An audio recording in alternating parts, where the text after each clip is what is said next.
as we look at what is happening within the U.S., we always like to look at the summary of finished gasoline, motor gasoline, kerosene, jet fuel, distillate, and residual.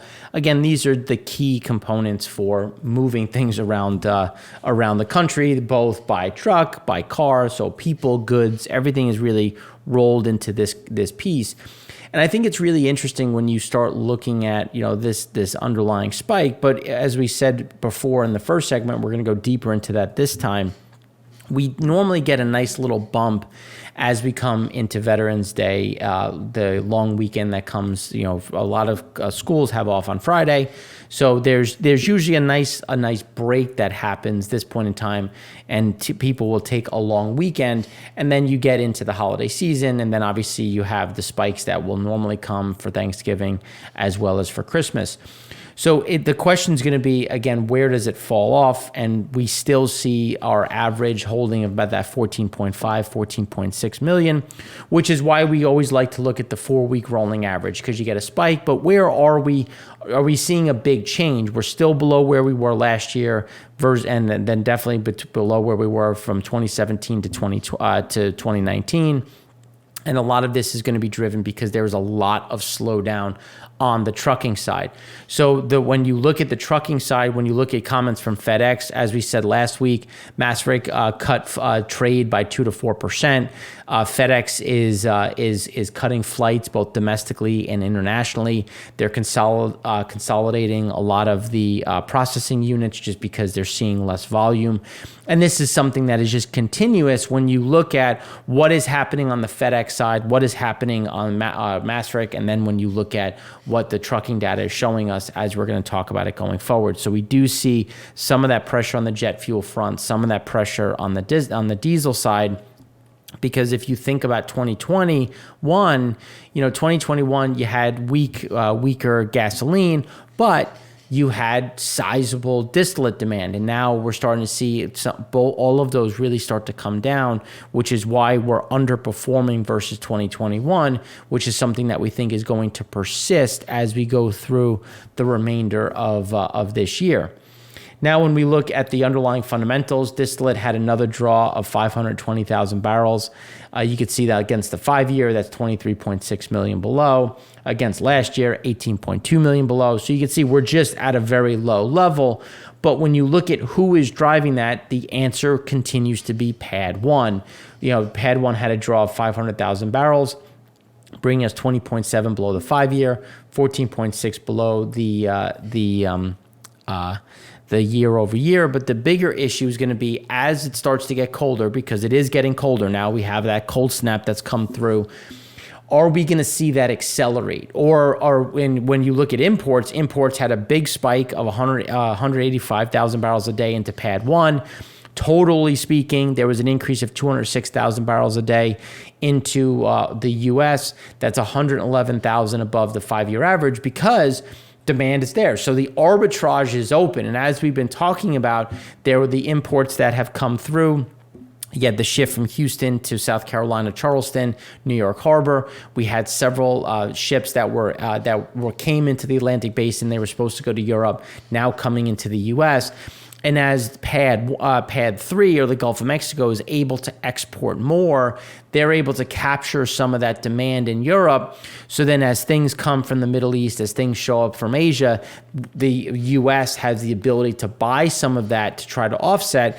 And just given where crack spreads are, it makes a lot of sense to bring a lot of this product into the U.S., especially in Pad 1, given where we are. So even though days to cover are low, we have the ability to close that. It's just, what is the price that we're going to pay in order to bring these barrels into the market? We're going to talk about Fujairah in segment 3. And Fujairah had, there's some gas oil that's available, and it's just kind of set for a swing. And the question's always going to be, where's the swing? Where is it going to go? And as we've been saying, it's going to continue to flow into our direction. So then when we look at Pad 1, again, things just continue to deteriorate. And then this is with a mild fall so far. So I think that's the biggest concern that we have, is this is with weaker demand weather. So now as it gets colder, as things start to progress, as problems start to arise, and by problems, I should say, just seasonal norms.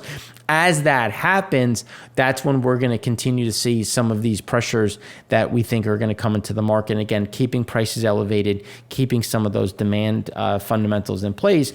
But pad 3 is right where it should be. I mean, given there were 3 years where it was higher, one of them obviously being 2020, it's right where it was in 2021. You're right in a fairly normal pocket versus historics.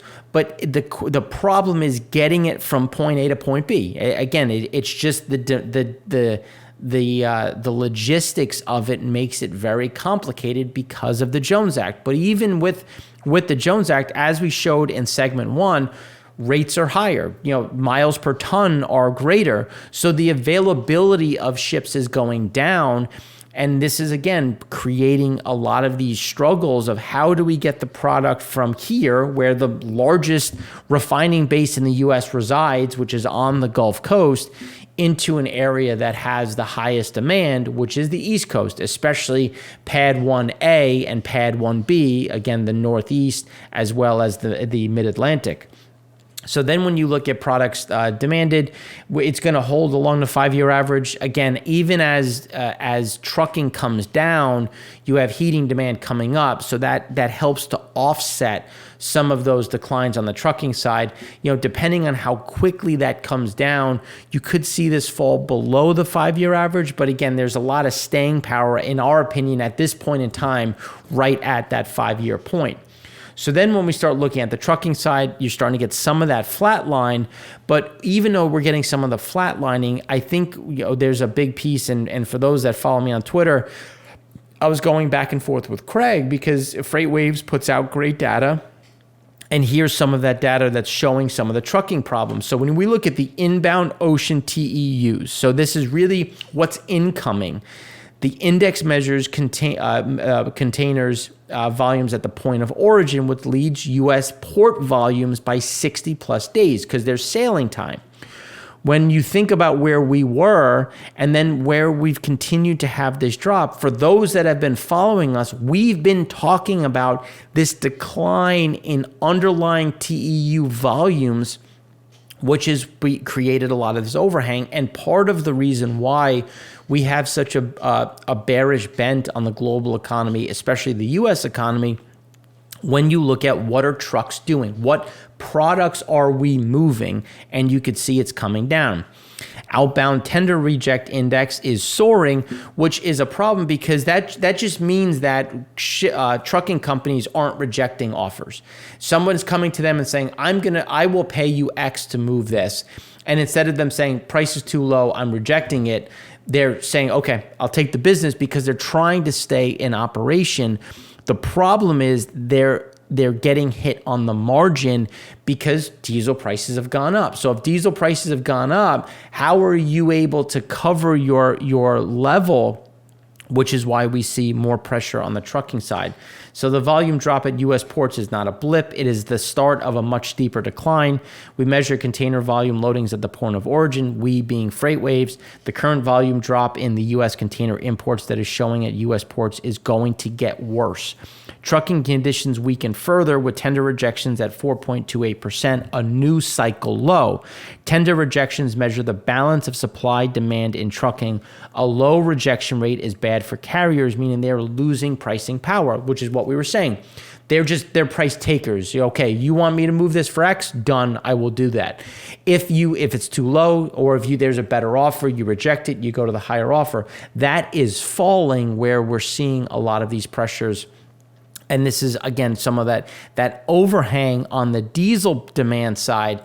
But then we have that support when you look at it from the heating demand front. Rail traffic continues to be on the higher side when you look at where things are. Petroleum products is still going to stay strong. Grains still remaining elevated, especially with the issues that we had with the Mississippi. And just because you don't need things as quickly, you're also seeing trucking demand coming down because people will wait for the rail. It's cheaper when you spread it out over the course, because if I have to hire 3 trucks to move 3 containers, Or I can wait for the rail and put 8 containers on it while I can spread my cost across a broader set or volume, which again is why we normally are starting to see this happen at a greater level.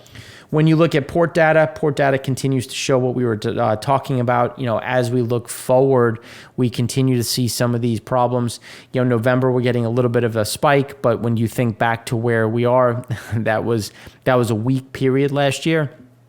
So when you look at the trend in general, things continue to move down, but it's never in a straight line. Like, you'll get lumpiness in some areas, but in general, you can see the pressure that remains when you look at what is coming into the market. And then when you take into account the weather side, this is what we're talking about on the outlook of temperatures, where winter has finally come. And when you look at the severity of it, you can see that things are going to be far below normal, which is just going to accelerate the amount of natural gas that is consumed, as well as the amount of heating oil. Natural gas prices came down because there's still uncertainty on when Freeport comes back into operation.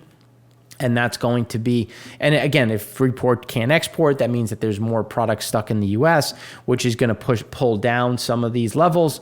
But again, this is going to be a bigger problem, especially if it persists on the colder side when you look at not only natural gas, but also heating oil. So then when we look at gasoline stocks, there was a draw of 900,000 barrels. That's 13.6 million below the 5-year. And you can see, again, it's driven by Pad 1. Pad 1 had a drop of 1.07 million. Pad 3 had a drop of 1.32 million, but the drop in Pad 3 was driven by an increase in exports. But when you look at Pad 1, even though we've had an increase in imports, imports increased 203,000 barrels a day. Pad 1 saw an increase of 100,000 barrels a day. That's still well off the 5-year average because it's too expensive. The ARB doesn't exist in the way it should. So, depending on what you can work out, there's some opportunity, but the general ARB isn't there, which is why we continue to hover at that 29-year low. When you look at blending components, which it was only down 180,000 barrels in total, and only 6 million below the 5-year, you get an idea of the disconnect. And when you look at blending is showing you where is actual demand, what is moving down to the entities, and you could see that they're telling you that gasoline stocks are on the lower side versus where they should be, and there should be that true up. But given where imports sit, it's very difficult to reach those levels just because of that arbitrage, which remains a bigger overhang. Total inventories, as you can see, it just remains, following the seasonal trend, which we thought it was going to stay a bit more flat and trend higher. But due to pricing fundamentals on the shipping side, that has been prohibitive, keeping a huge amount of that product in Europe. And Europe has a record, the most ever gasoline in storage for this time of year, even above 2020, because of these dynamics. Because again, it's stuck on that side of the pond just because of that big cost differential. Now, when we look at some of the activity on the gasoline side, you can see that there was a big drop in China. There remains a lot of volatility. We're going to talk more about lockdowns when we get into the econ show, because the lockdowns still remain in place. We don't see that changing, but we want to go through what that means and how that's adjusting some things on the congestion front. We are getting the federal government once again saying, or the CCP saying again, that the regional guys, the state level, the provincial level, the city level are going overboard. But remember, they're always going to err on the side of caution because the zero COVID policy is still in place. And there's still the concern where they don't want to get in trouble for having a spread. And stopping the spread is still a key fundamental framework that the CCP has laid out, which is why they're going to continue to overreact to that side. The TomTom congestion piece saw a decline. We do expect to see a bounce in North America, again, coming full circle to what we talked about with Veterans Day. We do expect to see that increase. But you can see that there has been some softness in other areas, which is typically normal for this time of year. So it's more of a seasonal drop than it is like, oh, there's a bigger problem. It's more on the seasonal side as things continue to move a bit lower. And obviously, pricing doesn't help. And when you look at the price of diesel, it has gone up by 4 cents from last week. It's now at $3 and almost 36 cents. That is a huge problem, especially when you look at, again, heating demand picking back up. Gasoline is now flatlined. It has started to come back up. And you could see that we made a higher low. And that's where we see a lot of stability in gasoline prices here. We don't see it moving up or down all that much, but the diesel side, we do see some upside as that cold snap stays here. We see some of that pull through. So we do think that there is upward moves to about $3.40. Blending components, as we were saying, starting to see that flat line, as the petrochemical side continues to be absolutely terrible. You're starting to see more of that product again get moved into the blending side, and that's something that we think is going to be a fairly persistent, and that'll push additional product into the market. Here's when we look at some of the specifics on the gasoline demand side, and as we said in segment 1, you can see that there's always been spikes at this point in time. And typically, remember the EIA data is looking at last week. So last week they're preparing for this week. And when you look at, again, the typical increase that happens for the extended weekend, you normally have product moving into the market. So when you look at gas buddy data, there was actually a drop in demand last week, but the demand here is showing an increase. And again, it's just the movement of barrels in preparation for the bigger increase that's going to happen this week. Now, there is a storm coming through. It might make a level 1 hurricane coming into Florida.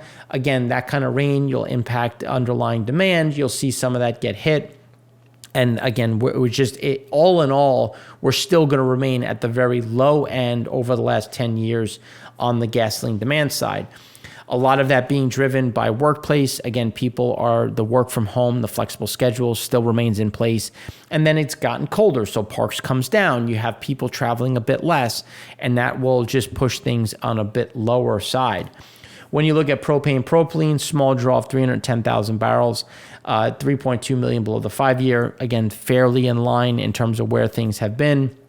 And the reason why we've had some of this slowdown, you've had a big increase in supply, and you've had a loss of demand domestically when you're looking at petrochemical, while the export market remains robust. Jet fuel had a build of 580,000 barrels, right 2.8 million below the 5-year. But when you look at demand, again, trending right in line with what we've been saying. And as we go over the next week or two, it should come down a bit, and then it picks back up as obviously we get into Thanksgiving. And here's where you can see on the passenger side, continuing to kind of fill in that gap, not reaching the normal levels of 2019, but getting closer. And then that's something that we think is going to persist. We are starting to see some softness in pricing, which is indicative of a little bit of softness on the new ticket sales. But that's something that we think is going to take a little bit of time to show up. And when you look at it to go forward, so passenger flight schedule for the 12 weeks ahead is 0.3% higher than its last week, which if you think about timing makes sense. But then when you look at the number of passengers over that time period, we do see some pressure, and a lot of that is actually coming from Europe, but it's going to be nominal. We're not talking about this huge shift. It's when we look out, things are just going to be a bit lower than normal, but still within a margin of error, which is why we're comfortable with that 1.55 million barrels a day of demand. Now, when we look at open table, things have slowed down a bit in the U.S. Some of that is just driven based on weather. People don't want to eat inside. They can't sit outside. But also you're starting to see prices hurt more and more. And we think that is going to be a continuous overhang when we're looking at some of those volumes, especially when we look at inflation, which we get some more of that data tomorrow. So that's what we have for you on the U.S. side. In the next segment, we're going to go into the international markets, look at spreads and where some of the flows are as we go into the end of the year.